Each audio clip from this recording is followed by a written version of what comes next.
right now. Good morning.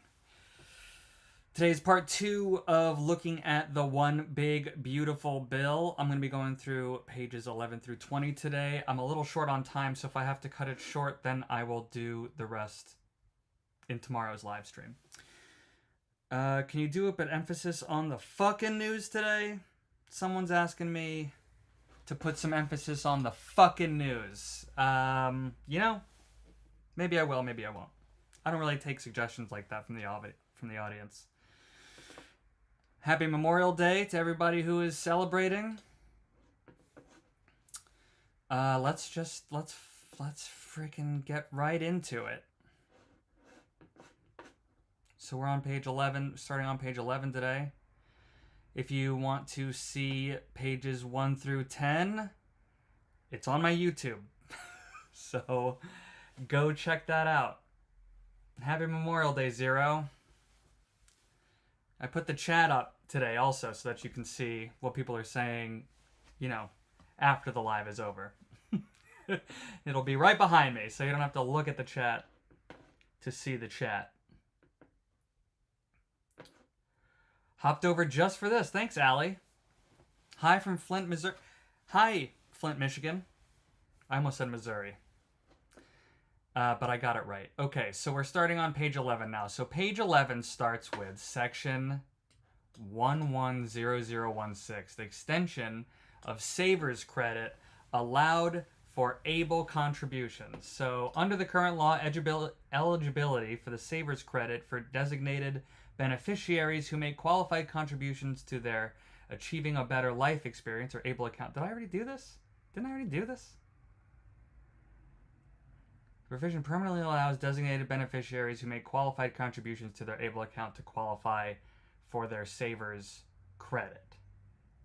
So the provision permanently allows designated beneficiaries who make qualified contributions to their ABLE account to qualify for their savers credit. Okay, so again, this is a good thing. I'm just going to double check my understanding here with ChatGPT to make sure I didn't totally misunderstand this, because it seems like a good thing. I'm going to ask ChatGPT to explain this like I'm stupid.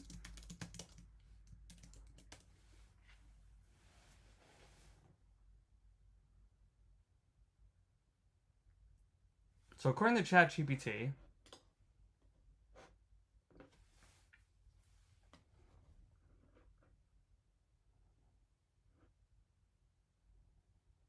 so yeah, we did look at this yesterday.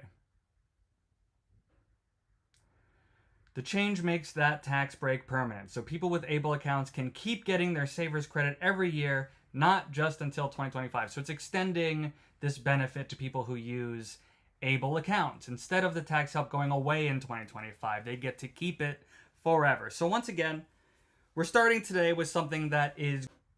And just to be clear here, I have no agenda.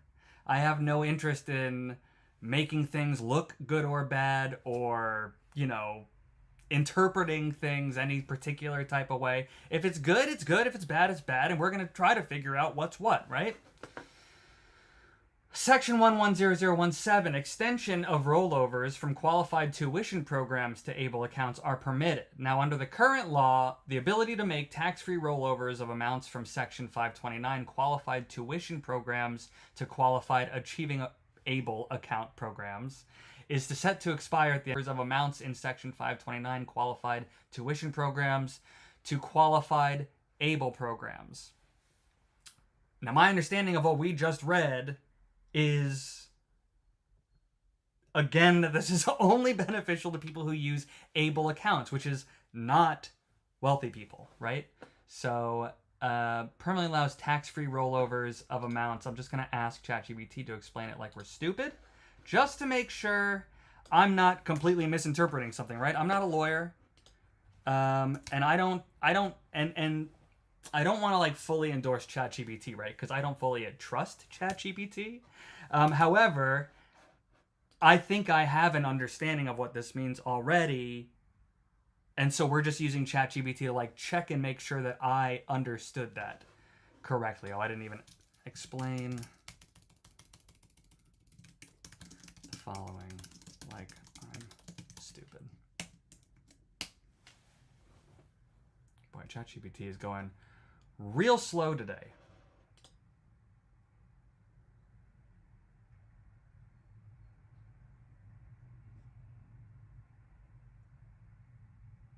Someone in my comment section on Instagram just advocated for gassing Jews, and I just want to let people know, Nazi rhetoric, always bad.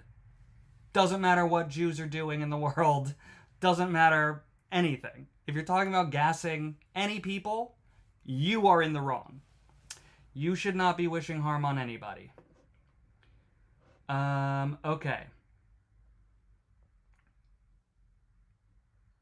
You can move, okay, so right now you can move money from a 529 college savings account into an ABLE account without paying taxes. But this option was set to end at the end of 2025. The new provision makes that tax-free transfer permanent. So people can keep moving money from a 529 to an ABLE account without getting taxed beyond 2025. So in short, they're saying, let's not end this helpful rule. Let's keep it forever.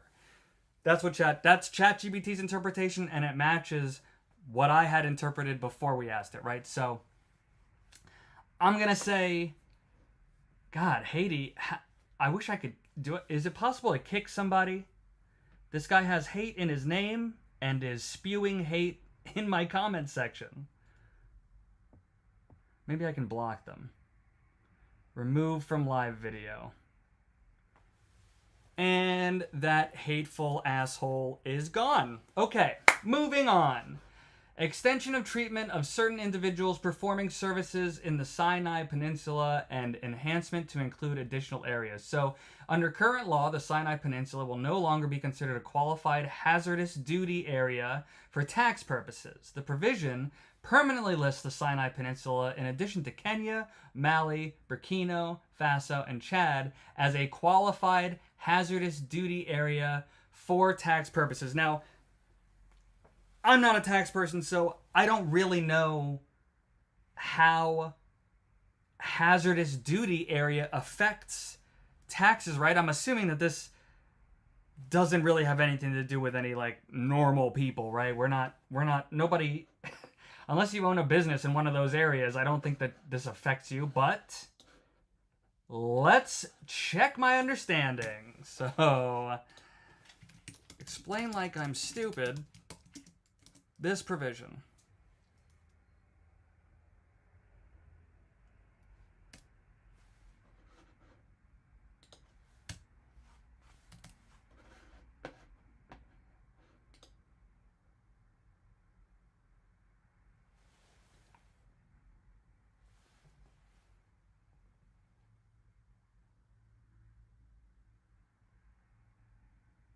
God, comment section on social media is really crazy. I know you can only see the YouTube comments on YouTube, but people are talking about Israel and crypto and a lot of things that don't have anything to do with the one big beautiful bill on there. So we're just going to keep on trucking. So right now, the U.S. military members working in the Sinai Peninsula don't have to pay some taxes because it's considered a dangerous area. So U.S. military, if you work in any of those places that I mentioned, Kenya, Mali, Burkina Faso, and Chad, so the new rule, it would keep the tax break forever. It won't end for people working in the Sinai. Plus, it adds these places, Kenya, Mali, Burkina Faso, and Chad to the list. So troops in those countries would get the same tax breaks as people in Sinai.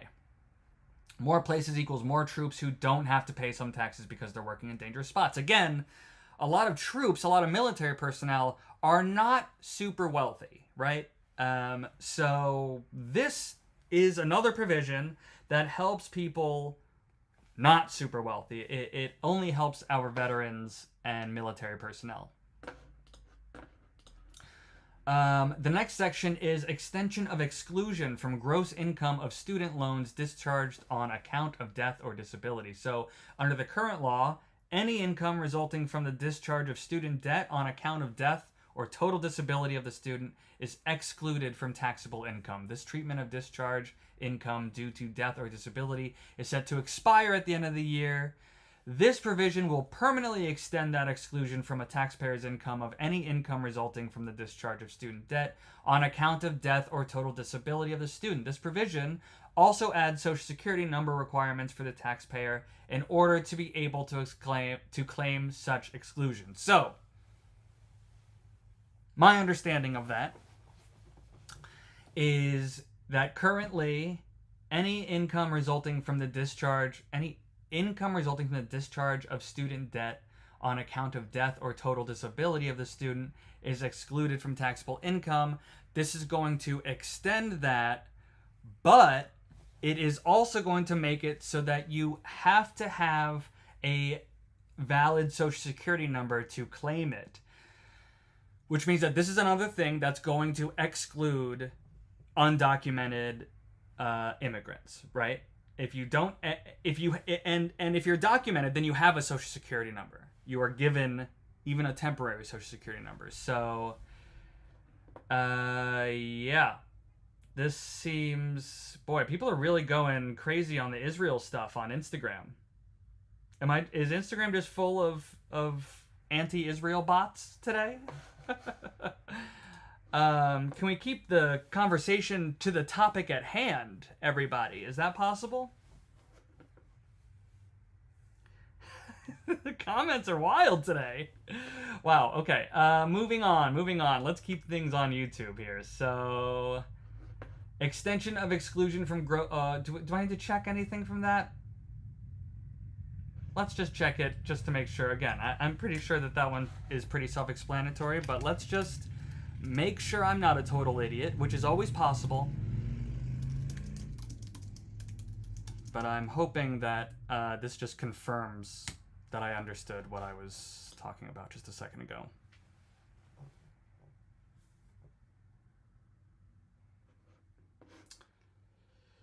So if someone dies or becomes totally disabled, and their student loans get wiped out as a result, the government doesn't make them or their family pay taxes on the forgiven debt.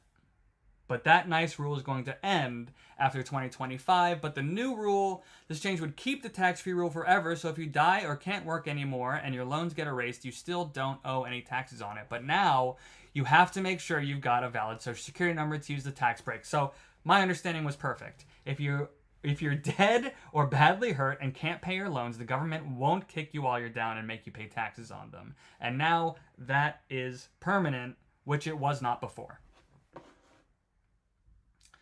All right.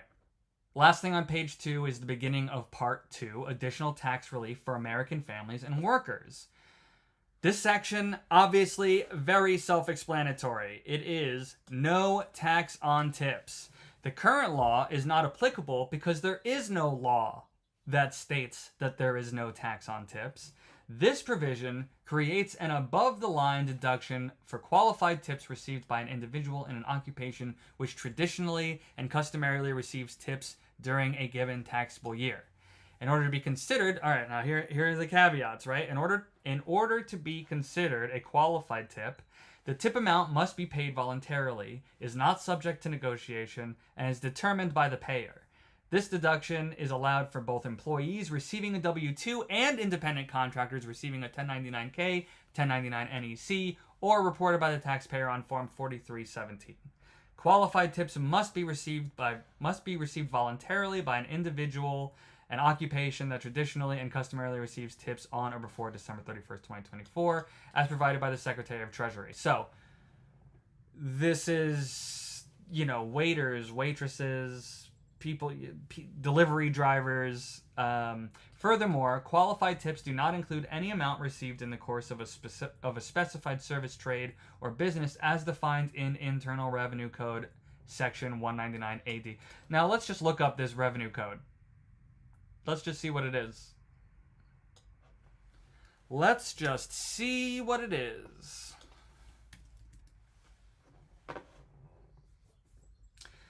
Internal Revenue Code, Section 199 AD2 outlines the rules for determining the deductions amount for each qualified trade or business for purposes of the qualified business income. In simpler terms, it establishes how to calculate the deductible amount of qualified business income from each specific trade or business. Okay. Okay. Additionally, highly compensated employees or workers with earned income exceeding the dollar amount in effect under IRC Section 414Q1BI are ineligible to receive the deduction. Okay. All right. Okay. Let's ask what this means.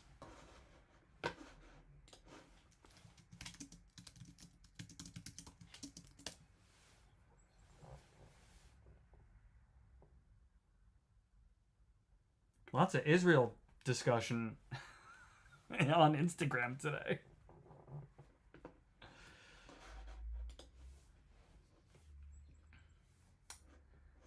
All right, if someone makes a lot of money, specifically more than the amount the IRS says counts as highly compensated, then they are not allowed to get this tax deduction. Okay, so wealthy people who receive tips are ineligible for this. All right, for example, in 2025, the IRS says that a highly compensated employee makes more than $150,000 a year. So, if you make more than $150,000 a year, this does not apply to you. It doesn't matter how much you make in tips, they will be taxable because you make over $150,000 a year. So again, the wealthy are excluded from taking advantage of this part of the bill. If you make a lot of money, you don't get this tax break. It's meant to help lower or middle income workers. Period. Right? The tax on tips credit. Under current law, the Federal Insurance Contribution Act, tip tax credit is limited to cash tips received for providing, serving, or delivering food or beverages. This provision expands the FICA tip tax credit for a portion of the employees paid of the employer paid Social Security taxes for employee cash tips to include beauty service establishments. The credit applies to tips received in connection with providing beauty services. I'm going to finish reading it. Providing beauty service to a customer or client if tipping employees who provide the service is customary. Beauty services include barbering and hair care, nail care, aesthetics, and body spa treatments. So if I'm understanding that correctly, all this part of the bill does is make it so that the no tax on tips also covers barbers and salons. I'm going to check that because I'm always afraid that I'm just stupid. Oh, poop.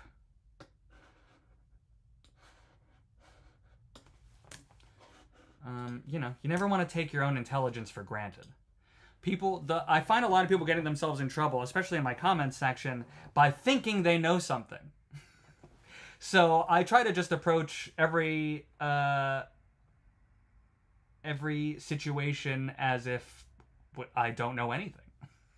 I think that's the best way to go when it comes to informing people. So right now, if you're a boss at a restaurant and your workers get tipped, you can get a tax break to help cover the Social Security taxes you have to pay on those tips. But this only works for tips in food and drink stuff, like waiters and delivery drivers. So the new rule, now salons, spas, and barbershops can get the same tax break if their workers get tipped, as long as tipping is normal for that kind of service. So in idiot speak, the government used to help restaurant owners pay taxes on tips. Now it's going to help hair salon and nail places too. Right. Okay, so I was pretty correct. This part does help business owners whose employees get tips, right? So it used to be that they got a tax break to help cover the Social Security taxes that you have to pay on those tips. And now it includes that. So the government used to help restaurant owners pay taxes on tips, and now they're going to extend it to hair salon and barbers. Moving on. No tax on overtime. Again, the current law is not applicable because there is no law in place that says there's no tax on overtime. Currently, overtime is taxed. This provision creates an above-the-line deduction for overtime premium paid during a given taxable year. Qualified overtime compensation means overtime compensation paid to an individual required under Section 7 of the Fair Labor Standards Act of 1938. That is in excess of the regular rate, as used in such section at which such individual is employed. Additionally, taxpayers who are highly compensated employees or with earned income exceeding the dollar amount in effect under IRC Section 414 blah blah blah are ineligible to receive the deduction. A work-eligible Social Security number is required in order to claim the deduction. The deduction is allowed from taxpayer years 2025 through 2028. So, first let's just look up the Fair Labor Standard Act of 1938, just so we have some kind of ground-based knowledge of what the fuck that is. Established federal standards for minimum wage, overtime pay, and child labor. Impacting most private and public sectors employees in the United States, it was enacted during the New Deal era to protect workers and stimulate the economy. Key provisions include a federal minimum wage, which was initially 25 cents per hour in 1938. An overtime pay of time and a half for hours worked over 40 in a week. All right. Let's look at this IRC Section 414Q1BI. Boy, legal jargon is so freaking ridiculous, isn't it?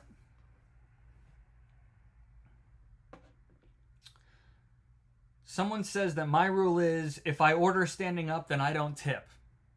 I think that is kind of reasonable, honestly. I feel like I only tip if I'm provided a service, right? So if I go into a restaurant, go to the counter and order to go, and then all they do is hand me my food and I leave, I don't tip those people. Maybe $1, just because post-COVID, I feel like everybody's really struggling. So I might tip like $1, which is very different from like a waiter who is waiting on me throughout my entire meal. Obviously, they get 20 to 30% depending on how good the service is. Let me ask you this. When you tip, do you tip based on service or do you tip based on some sort of standard you just give everybody a tip? Or do you tip based on how good the service was? In other words, if the service is good, that person gets a better tip than if the service is bad? Or do you just give a blanket tip no matter how good or bad the service is? Let me know in the chat. So IRC Section 414Q1BI is part of the definition of a highly compensated employee for purposes... Okay, so this basically is just...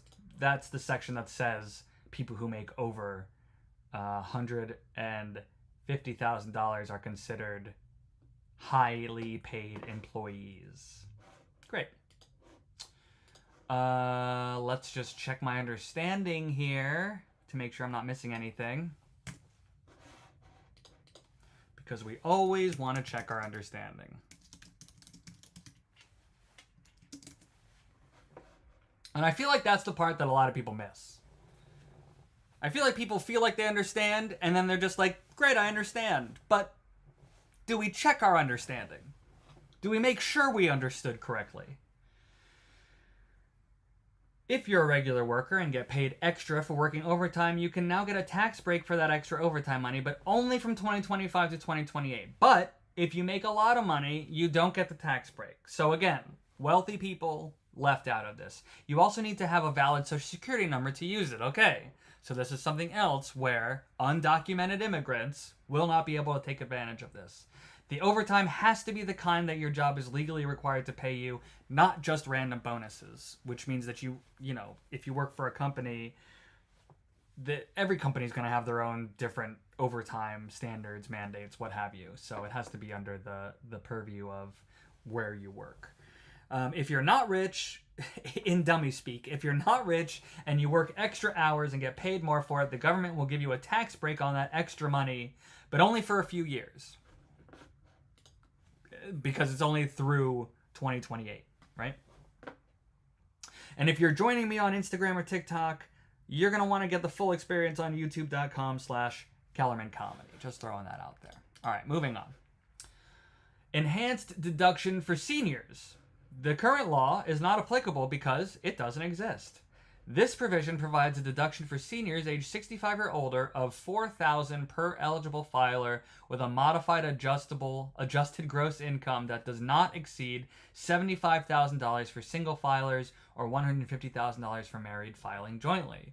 The senior deduction is available for both itemizers and non-itemizers. The deduction is allowed for tax years 2025 through 2028. So, through the Trump presidency, my understanding is if you are elderly and make less than $75,000 a year, you are eligible for a $4,000 adjusted gross income, a $4,000 tax break, apparently. I'm just going to check my understanding on that, but that seems pretty straightforward.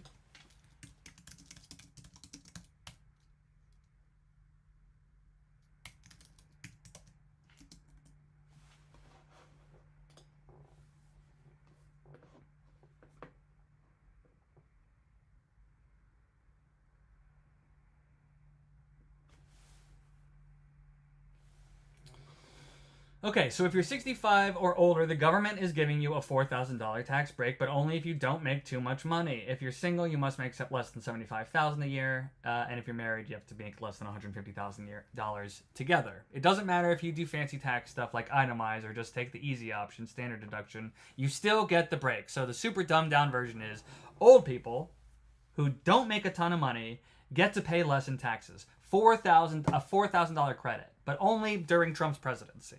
So this is just another thing that doesn't help the wealthy. It only helps people who are not wealthy, making $75,000 or less, and only helps elderly people who make $75,000 less. So 65 or older, $75,000 or less, they're eligible for a $4,000 tax credit. All right, this is good. That is a good thing. Moving on. No tax on car loan interest. Finally, something that will impact me. Who has a car payment that they're paying interest on right now? Raise your hand. Again, this is not replacing anything. This current law is not applicable because there currently is tax on car loan interest. So this provision creates an above-the-line deduction of up to $10,000 for qualified passenger vehicle loan interest during a given taxable year. The deduction phases out starting when the taxpayer's modified adjusted income exceeds $100,000. So it starts phasing out if you make more money. In the case of a joint return, if you make more money. For purposes of the deduction, an applicable passenger vehicle of which interest can be deducted is manufactured primarily for use on public streets, roads, and highways. So it's got to be a regular car. Can't be like an ATV or a truck or something. Which has at least two wheels, which is a car, minivan, sport utility vehicle, pickup truck, or motorcycle. So it's very specific about which vehicles this applies to. The final assembly of which occurs in the U.S. Aha! The final assembly of the car you drive must occur in the U.S. For the purposes of the deduction, an applicable passenger vehicle also includes all-terrain vehicles and recreational vehicles, which the final assembly of which occurs in the U.S. So if your vehicle was made in the U.S., then you qualify for this tax credit on your car loans. Which, again, if you are wealthy, you probably don't have much to pay as far as car loan interest. But let's just ask ChatGPT to explain this like I'm stupid.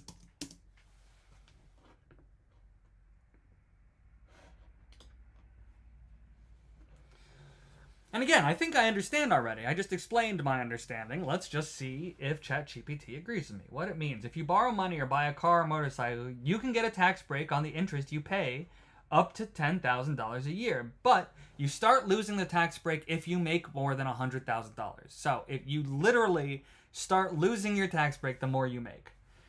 The vehicle must be made in the U.S., have at least two wheels, and be something like a car, truck, SUV, blah, blah, blah. Super dumbed down. You buy a car or something like it, you pay interest on the loan, and the government says, hey, we'll help with that on your taxes, but only if the vehicle is built in the U.S. and you make less than $100,000 a year.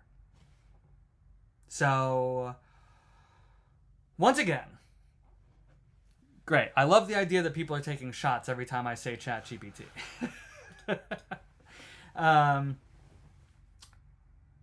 Again, this is just another provision that seems to help people who aren't wealthy. I'm waiting for the thing. I assume we're going to get to something that helps wealthy people here. But so far, we're on page 12. We're on page 13, and I haven't come across anything that benefits the wealthy more than the unwealthy. What's the proper term for people who are the non-wealthy? Okay, the next section, enhancement of employer-provided child care credit. Under the current law, the employer-provided child care credit provides business a non-refundable tax credit of up to $150,000 per year on the 25% of qualified child care expenses provided to employees. Therefore, an employer must spend at least $600,000 on child care related expenses to receive the full credit. The credit has remained unchanged since its creation in 1986. Unchanged since 1986. A lot has changed since 1986, but not this provision.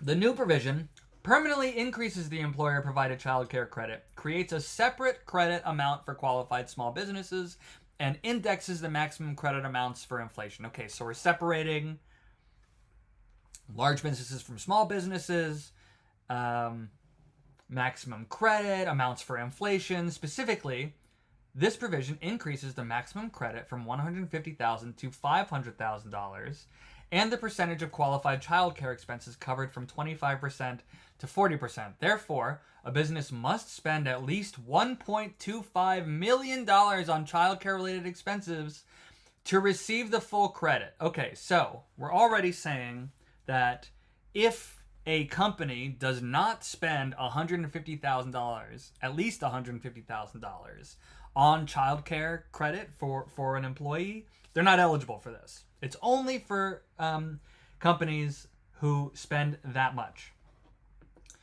And it's increased to that amount. So additionally, Section 45F is further strengthened for small businesses by increasing the maximum credit to $600,000 and the percent of qualified child care expenses covered to 50%. Therefore, a small business must spend at least $1.2 million on child care related expenses to receive the full credit. So, if an employer does not pay $1.2 million in total on their child care related expenses, they don't get this credit. It's only for companies who really take care of their employees, right?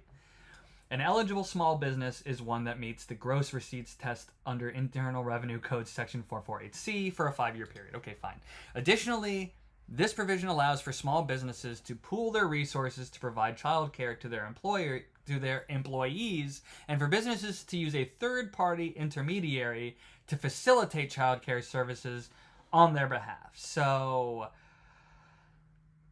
far, this once again seems like, okay, there's a breakdown of like what these provisions are, right? The current law is maximum credit was $150,000. Now, this is to the employer, not to the employee, but it incentivizes employers to provide this service for their employees.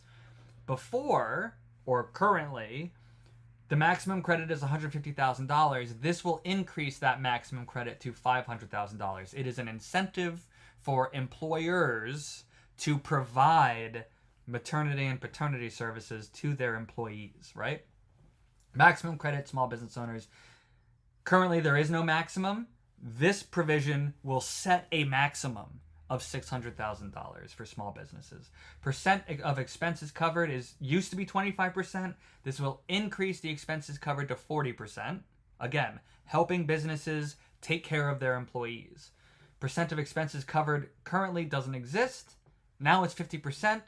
Small business pooling used to not be available. Now it is. Intermediaries used to not be available. Now it is. Now, that was all just my face value understanding of it all. I'm going to use ChatGPT, take a shot, to make sure I understood that correctly. And if I didn't, then this will help me understand what I misunderstood.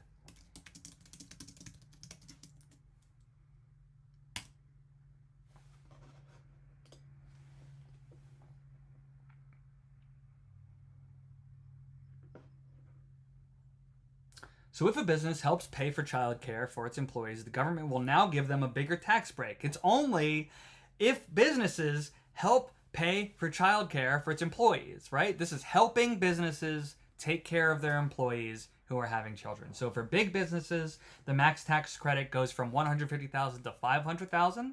further incentivizing them to help their employees that are having children. They can now get back 40% of what they spend on childcare instead of just 25%. But to get the full $500,000, a big business has to spend at least $1.25 million on childcare stuff. For small businesses, they get up to $600,000 back in tax credit. They can get 50% of their childcare spending back. So smaller businesses can get a larger percent of this childcare spending back than big businesses do. They need to spend at least $1.2 million on childcare to get the full amount. Not any amount, but to get the full amount. A small business is one that makes less than a certain amount of money for 5 years based on IRS rules. Also, small businesses can team up with other businesses to offer childcare together, which didn't used to be allowed, and they can hire a company to handle the childcare stuff for them, which I guess wasn't allowed before. So, the government is saying if you're a boss and you help your workers with childcare, we'll give you way more money back on your taxes now, and even small businesses can team up together or hire someone to do it for them so that they can offer these services. Again, this seems good for lower income citizens.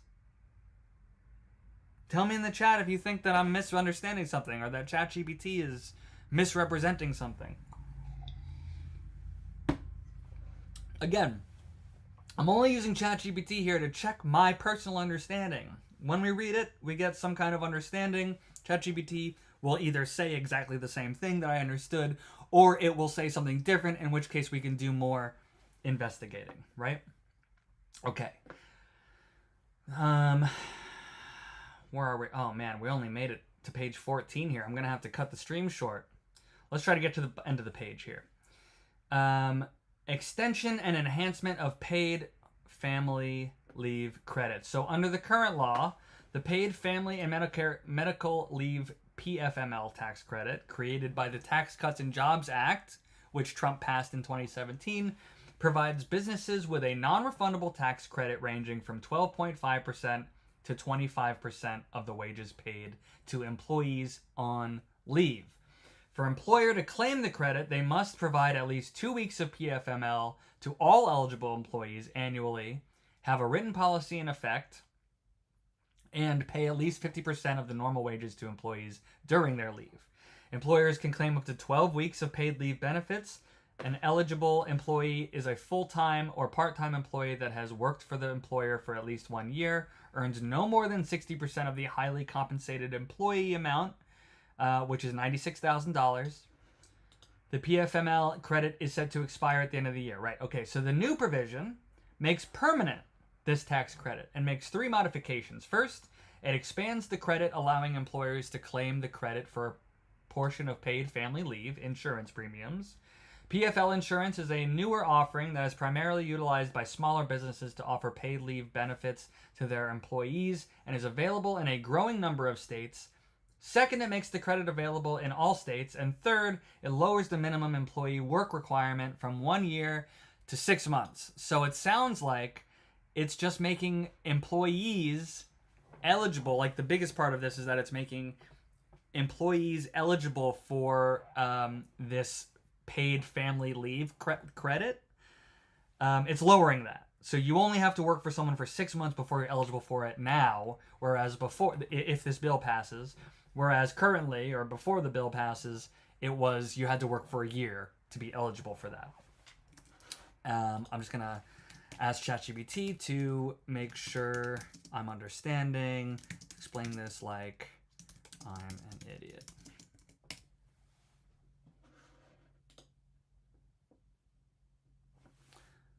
You are quite welcome, Zero. We're only partway through the bill here.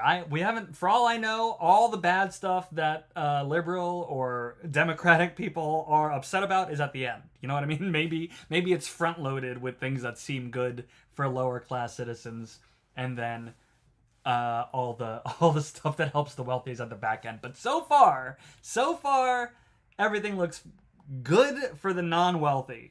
All right, we're only on page 14 out of 50 here. So let's check my understanding on that last one. If a business gives its workers paid time off for family or medical reasons, the government gives the business a tax break, which is good.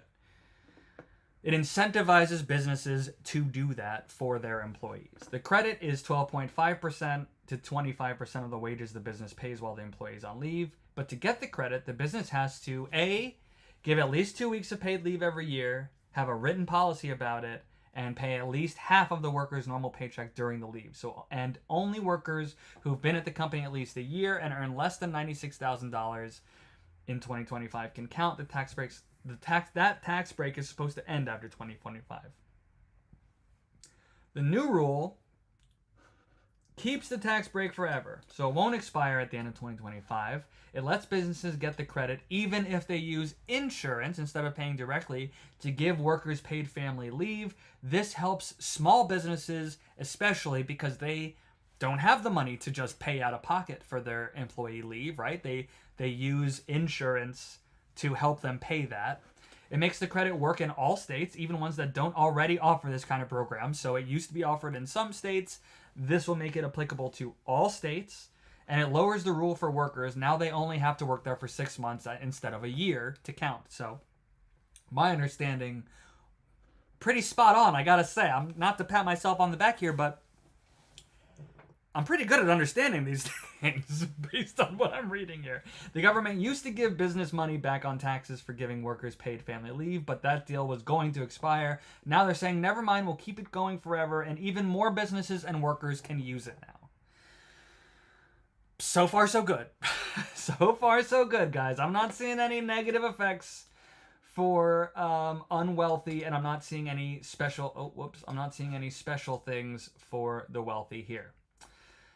I'm going to stop after this because unfortunately I am running out of time. I need to go do other things. So, under current law for the 2024 tax year, the adoption tax credit is capped at $16,810 for qualified adoption expenses when adopting an eligible child.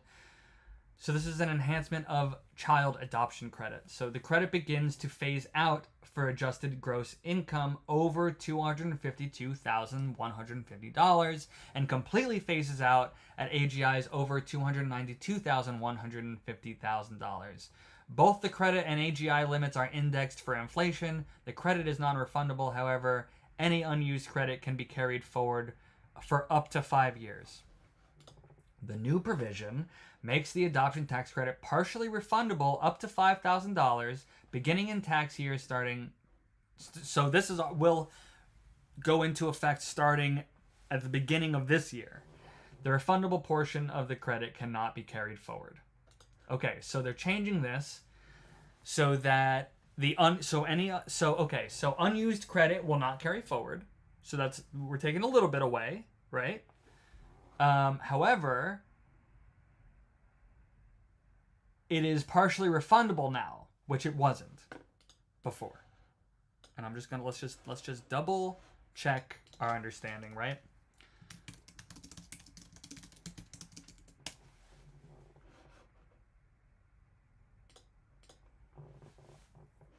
Okay, so the breakdown goes like this.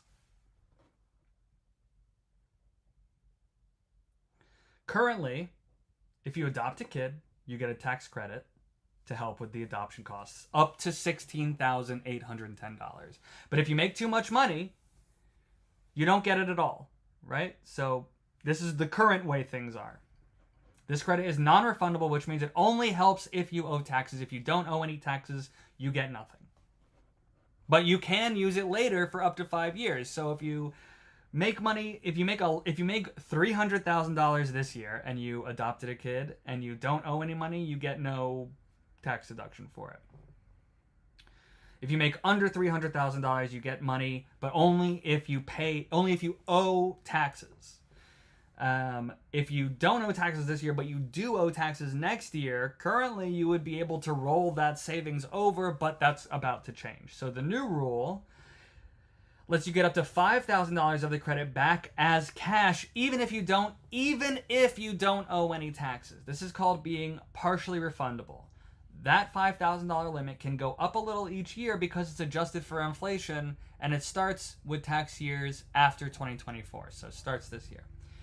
So the super dumbed down version of this is that if you adopt a kid, the government gives you money back on your taxes. Before, it only helped if you owed taxes. Now you can get some of that money even if you don't owe anything. It's like a bonus check for adopting. So this only helps people who adopt children. It doesn't unfairly help wealthy people. In fact, if you make a certain amount of money, you don't get this tax credit at all. If you make over $292,000, you do not get this tax credit. So once again, this is something that helps. I almost said lower income families, but if you're making anywhere over $200,000, you do still get the credit, and you are not low income. So, but if you're wealthy, if you're making $300,000 or more, you don't get this credit. And I know that I started this by saying that we were going to go to page 20, but unfortunately, I have other business to attend to, so I'm going to cut this live short. Thank you, everybody, for joining me today. I will continue going over this tomorrow. I'm just going to keep doing this series of lives until we've read through the whole bill, and hopefully we can read through the whole bill before the Senate changes everything and passes it, or denies it. And if it denies it, then all of this is for no reason. So anyways, I don't know what time I'll be doing this. I think typically it'll be in the morning, either 9 a.m. or 10 a.m. PST. I will try to give you a heads up on social media, but you know, honestly, my days are pretty crazy right now. So I'm going to do it when I can. Thanks for tuning in. Thanks for giving a shit. I hope you all have a lovely day. I'm going to try to do a new report today on the news that's going on, because I know there's a lot going on. Make sure you're following me on all the socials, Instagram, TikTok. Substack's really important. I do a lot of extra work for Substack, so it'd be really great if you went to substack.com if you went to theforkandnews.substack.com. That would be a big help. Love you guys. I'll talk to you later.